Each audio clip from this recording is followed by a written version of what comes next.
रब्बुल इज़्ज़त ने हम इंसानों को जितनी अकल अता फरमाई है और जिस रफ्तार से हम अपनी अकल के बलबूते पर इस कायनात को समझते हुए साइंस में तरक्की कर रहे हैं, हमारी हर दरियाफ्त हमें दीन इस्लाम की हकानियत का वाज़ेह सबूत देती है। ऐसा ही कुछ हालिया दरियाफ्त में भी सामने आया, जिसकी रूह से नबी करीम सल्लल्लाहु अलैहि वसल्लम की एक हदीस मुबारका की सच्चाई सामने आ रही है। ये दरियाफ्त इस कदर बड़ी है कि इसको दरियाफ्त करने वाले माहिरीन खुद भी आप सल्लल्लाहु अलैहि वसल्लम की हदीस के साथ इसे जोड़ने से रोक न सके। इसका बेसाख्ता जवाब यही था कि ये तो वैसे ही है जैसे कि हदीस में बताया गया है। ये दरियाफ्त क्या है और हदीस मुबारका में किस चीज की पेशीन गोई की गई है, आज की इस वीडियो में हम इसी पर तफसीलन बात करेंगे। प्यारे दोस्तों, नबी करीम सल्लल्लाहु अलैहि वसल्लम को अल्लाह रब्बुल इज़्ज़त ने हज़रत जिब्राईल अलैहिस्सलाम के जरिए शब मेराज पर अपने पास बुलाया। नबी करीम सल्लल्लाहु अलैहि वसल्लम तमाम आसमानों को पार करते हुए अर्श तक पहुँचे। वहाँ पर दोनों महबूबों के दरमियान जो बात हुई थी, हम उसे इतना ही जानते हैं जितना नबी करीम सल्लल्लाहु अलैहि वसल्लम ने हमें बताया। लेकिन सफर के दौरान नबी करीम सल्लल्लाहु अलैहि वसल्लम को जो मुशाहिदात हुए वो भी नबी करीम सल्लल्लाहु अलैहि वसल्लम ने हमारे लिए बयान फरमाए।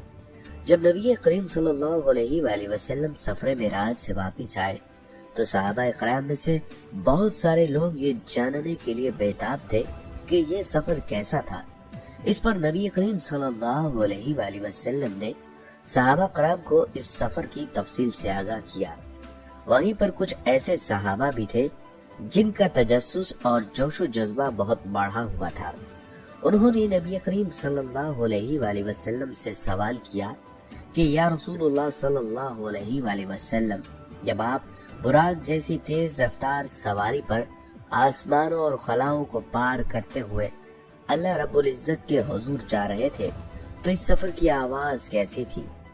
ये सवाल अपने आप में एक निहायत सहानत का सबूत है कि सहाबा कराम हर सफर की हर तफसील को जानने के बहुत शौकीन थे और वो अपनी अकल में आने वाले हर सवाल का जवाब जानना चाहते थे। वो जानते थे कि नबी करीम सल्लल्लाहु अलैहि वसल्लम के सामने से अल्लाह रब्बुल इज़्ज़त ने तमाम हिजाबात हटा दिए हैं। इस सवाल को सुनकर नबी करीम सल्लल्लाहु अलैहि वसल्लम ने तबस्सुम फरमाया और कहा, जब मैं मिराज पर जा रहा था तो मैंने खला में और आसमानों में कोई एक कोना भी ऐसा नहीं देखा जहाँ पर 4 उंगलियों जितनी जगह बाकी हो और वहाँ पर कोई फरिश्ता मौजूद न हो। अल्लाह रब्बुल इज़्ज़त ने हर जगह के लिए बेशुमार फरिश्ते पैदा कर रखे हैं और इन तमाम फरिश्तों का काम अल्लाह रब्बुल इज़्ज़त की तस्बीह करना है।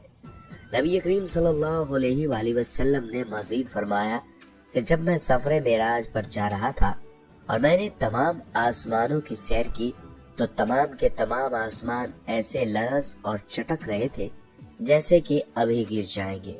ये सुनकर सहाबा इकराम ने नबी करीम सल्लल्लाहु अलैहि वसल्लम से हैरत से सवाल किया कि या रसूलुल्लाह सल्लल्लाहु अलैहि वसल्लम, इतने मजबूत और बड़े आसमान कैसे चटक सकते हैं?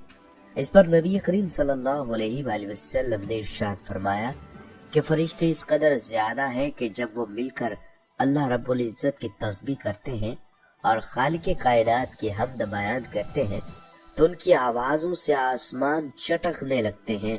नाज़रीन इकराम, ये तो था हदीस नबी सल्लल्लाहु अलैहि वसल्लम का पस मंजर, जिसमें नबी करीम सल्लल्लाहु अलैहि वसल्लम ने इस सफर के दौरान अपने मुशाहिदात को बयान फरमाया।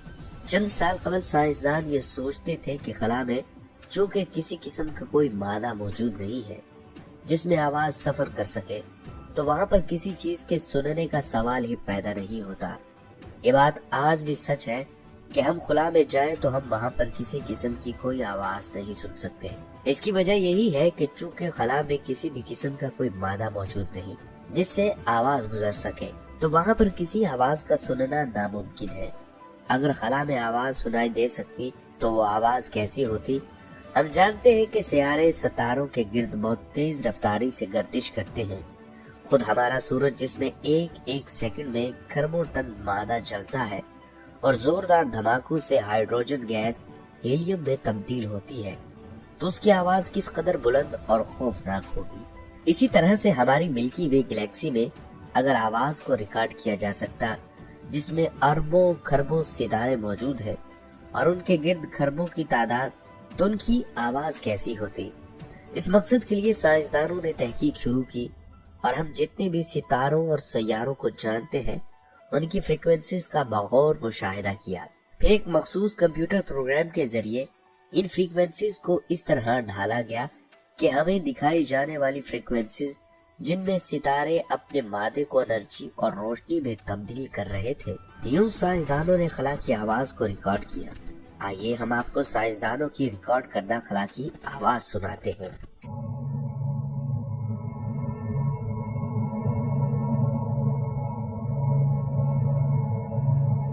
दोस्तों, आपने सुना ये आवाज कैसी है? बहुत बुलंदो बाला और एक रिदम में गूंजती हुई आवाज, जैसे बेशुमार लोग मिलकर कोई तस्बीह कर रहे हों। जब साइंसदानों के इस ग्रुप ने, जिसने इसकी तहकीकी बुनियाद रखी थी, इस आवाज को सुना तो इनमें से एक साइंसदान बेख्तियार बोला, ये तो ऐसे महसूस होता है जैसे मजहबी किताबों में लिखा है कि फरिश्ते मिलकर अल्लाह रब्बुल इज्जत की तस्बीह और हम्द बयान करते हैं। ये बयान बेसाख्ता था और ये बयान वाकई हकीकत पर मुश्तमिल भी है। इस बारे में नबी करीम सल्लल्लाहु अलैहि वसल्लम हमें अपने सफर मेराज की दास्तान में पूरी तरह से तफसील से बता चुके हैं। नाजरीन, ये दरियाफ्त इस कदर हैरत अंगेज है कि साइंसदान सोचने पर मजबूर हो गए कि आखिर ये कायनात जिसको अल्लाह रब्बुल इज्जत ने आवाज से महरूम कर दिया, ये किस कदर बड़ी नेमत है।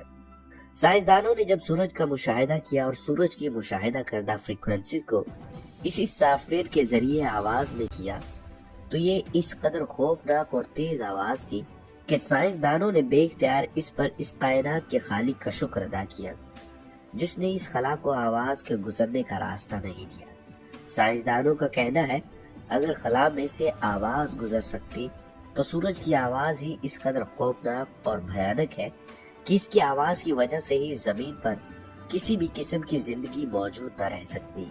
इस हवाले से साइंसदानों का ये भी कहना है, अगर कभी भी कोई ऐसा हादसा हुआ कि खला में कोई ऐसा मादा वजूद में आ गया जो आवाज को ट्रांसमिट कर सके, तो सूरज की भयानक और खौफनाक आवाज की वजह से जमीन पर मौजूद तमाम जानदार अशिया फौरी तौर पर मौत का शिकार हो जाएंगे। नाज़रीन इकराम, ये था साइंस का मुशाहिदा। अब हम आपको बताते हैं कि हमारा दीन इस्लाम इस बारे में क्या कहता है। हम जानते हैं कि जब कयामत का मरहला आएगा तो अल्लाह ताला के हुक्म से हजरत इसराफील अलैहिस्सलाम जो हाथ में सूर थामे सूर फूकेंगे और उसकी आवाज के लिए अल्लाह ताला पूरी कायनात को इस काबिल कर देंगे कि उसकी आवाज पूरी कायनात में ट्रांसमिट हो सके। हम जानते हैं कि सूर की आवाज से जमीन फट जाएगी, समंदरों में आग लग जाएगी और पहाड़ फटकर रूई के गालों में तब्दील हो जाएंगे। इससे ये बात साबित होती है कि ये कायनात खुद ब खुद नहीं बनी, बल्कि इसको बनाने वाला खालिक और मालिक मौजूद है। बेशक तमाम तारीफें अल्लाह के लिए हैं कि जिसने इस कायनात को अपने हुक्म खुद से पैदा किया और वही इस पूरी कायनात का मालिक है।